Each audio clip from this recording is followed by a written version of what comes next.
Hi friends, இன்னைக்கு நம்ம வந்துட்டு பீட்சா சாஸ் எப்படி செய்யறதுன்னு பார்க்கலாம். அதுக்கு தேவையான பொருட்கள் 6 நாட்டு தக்காளி, ஒரு வெங்காயம் வந்து இந்த சைஸ்ல எடுத்திருக்கேன். நான் இதோட பெரிய சைஸா இருந்துச்சுன்னா நீங்க பாதி தக்காளி எடுத்துக்கலாம். நான் மீடியம் சைஸ் வெங்காயம் எடுத்திருக்கேன். பிளஸ் காஷ்மீரி மிளகா, இது வந்து கலருக்கு தான் இந்த மிளகா காரம் கொடுக்காது உங்களுக்கு. ஸோ நான் 4 காஷ்மீரி மிளகா எடுத்திருக்கேன்.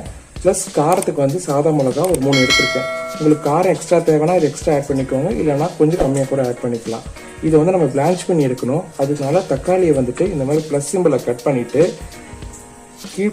மேல் பக்கத்தில் வந்துட்டு இந்த கண்ணை வந்து இப்படி கட் பண்ணி எடுத்துக்கோங்க. எதுக்குன்னா அதை அரைக்க சொல்ல அது கல் மாதிரி இருக்கும், அது அரையாது அதனால. ஸோ இப்போ நம்ம தான் பிளான்ச் பண்ண போகலாம். நம்ம தான் ஹாட் வாட்டர் நல்லா கொதிச்சிச்சு பாருங்க. அதில் வந்துட்டு நம்ம தக்காளி அப்புறம் வெங்காயம் வந்து கட் பண்ணி வச்சுருக்கோம். இந்த மாதிரி கட் பண்ணி வச்சு அதையும் போட்டுடலாம். ப்ளஸ் மிளகாவையும் போட்டு இது நல்லா கொதி வரணும்.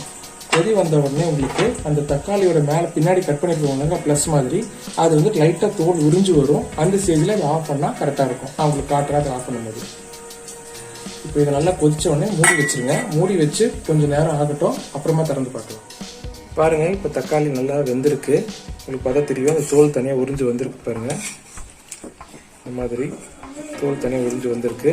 இப்போ இதை நம்ம எடுத்து வச்சுட்டு தோலை மட்டும் உரிக்கணும். நான் காட்டுறேன். இப்போ இந்த தக்காளியில் நம்ம தோலை உரிச்சாச்சு. உங்களுக்கு தேவைன்னா இந்த விதையை சேர்த்துக்கலாம், இல்லைனா இந்த விதையை நீங்கள் எடுத்துக்கலாம். உங்கள் இஷ்டம் தான் அது. காரம் உங்களுக்கு ஒன்றும் அதிகமாக வேணும்னா இந்த விதையோடு போடுங்க. காரம் தேவையில்லைன்னா விதையை எடுத்துருங்க கொஞ்சம். ஃபஸ்ட்டு சில்லியையும் ஆனியனையும் வந்து வேக வச்சு ரெண்டுத்தையுமே வந்துட்டு நம்ம லைட்டாக போட்டு பிளெண்ட் பண்ணிக்கலாம். ஆனால் இது கொஞ்சம் அரையிறது கொஞ்சம் லேட் ஆகும். அதனால நம்ம ஃபஸ்ட்டு நல்லா அரைச்சிக்கிட்டு அதுக்கப்புறம் தக்காளி போட்டு ஒரு அடி அடித்தா சீக்கிரமாக பிளெண்ட் ஆகிடும். நல்லா சில்லி அரைச்சாச்சு. சில்லி ஆனியனையும் டொமேட்டோவையும் இந்த மாதிரி கட் பண்ணி வச்சுட்டு கொஞ்சம் சீக்கிரமாக அரையும். அதனால நம்ம கட் பண்ணி வச்சு போடுறோம். ரொம்ப நல்லா மைய அரைச்சிடாதீங்க, கொஞ்சம் இந்த அளவுக்கு அரைச்சிக்கோங்க. இதில் அரையாத பீஸாக இருந்துச்சுன்னா நீங்கள் எடுத்துருங்க. இந்த மாதிரி அரையாத பீஸ் இருந்துச்சுன்னா நீங்கள் இதை எடுத்துருங்க பார்த்துட்டு. ஏன்னா ரொம்ப அரைச்சிங்கன்னா மைய ஆகிடும். அந்தளவுக்கு அரைக்கக்கூடாது. இந்த அளவுக்கு அரைச்சிட்டு இப்போ அடுத்த ஸ்டேஜில் நம்ம குக் பண்ணணும்.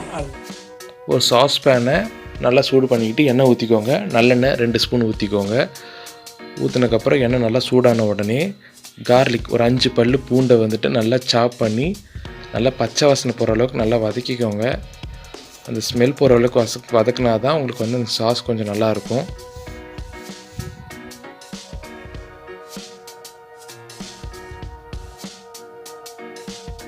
அதுக்கப்புறம் நம்ம அரைச்சி வச்சுருந்த பேஸ்ட்டை வந்துட்டு இதில் மிக்ஸ் பண்ணுறோம்.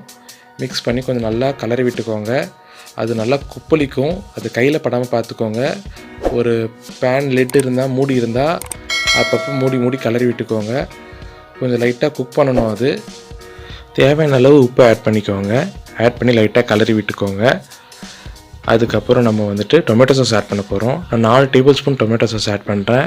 எனக்கு வந்துட்டு அந்த புளிப்பு கரெக்டாக இருக்கிறதால 4 tablespoon tomato sauce add பண்ணுறேன். இது வீட்லேயே செஞ்ச டொமேட்டோ சாஸ். இது உங்களுக்கு வந்துட்டு கொஞ்சம் புளிப்பு அதிகமாக தெரிஞ்சதுன்னா நீங்கள் கம்மி ஆட் பண்ணிங்க. அப்புறம் ஒரு 2 டேபிள் ஸ்பூன் வினிகர் ஆட் பண்ணுறேன். ஏன்னா அது வந்து அந்த புளிப்பை வந்து பேலன்ஸ் பண்ணுறதுக்கு. அப்புறம் நான் சில்லி ஃப்ளேக்ஸும் ஆட் பண்ணுறேன் ஒரு 2 டேபிள் ஸ்பூனு. அப்புறம் ஒரு tablespoon pepper powder add பண்ணுறேன். அப்புறம் சுகர். இது எல்லாத்தையுமே இந்த காரம் இனிப்பு புளிப்பெல்லாம் வந்து பேலன்ஸ் பண்ணுறதுக்கு சுகரையும் ஆட் பண்ணுறேன். ஸோ அந்த டேஸ்ட் ஈக்குவலைஸ் ஆகும், கரெக்டாக உங்களுக்கு பேலன்ஸ் ஆகும். எல்லாத்தையும் ஆட் பண்ணி நல்லா கொஞ்சம் கலரி விட்டுக்கோங்க. உங்களுக்கு வந்து காரம் அதிகமாக இருக்க மாதிரி தெரிஞ்சதுன்னா நீங்கள் சில்லி ஃப்ளேக்ஸ் ஆட் பண்ண தேவையில்லை.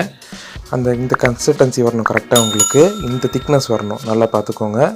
இந்த மாதிரி தண்ணியாக இல்லாமல் கொஞ்சம் திக்காக இருக்கணும். அந்த டைமில் ஆரிகினோ இல்லைனா தைம் இந்த மாதிரி ஸ்பைசஸ், அதாவது ஆரிகினோ தைம் உங்களுக்கு ஷாப்பில் விற்கும்.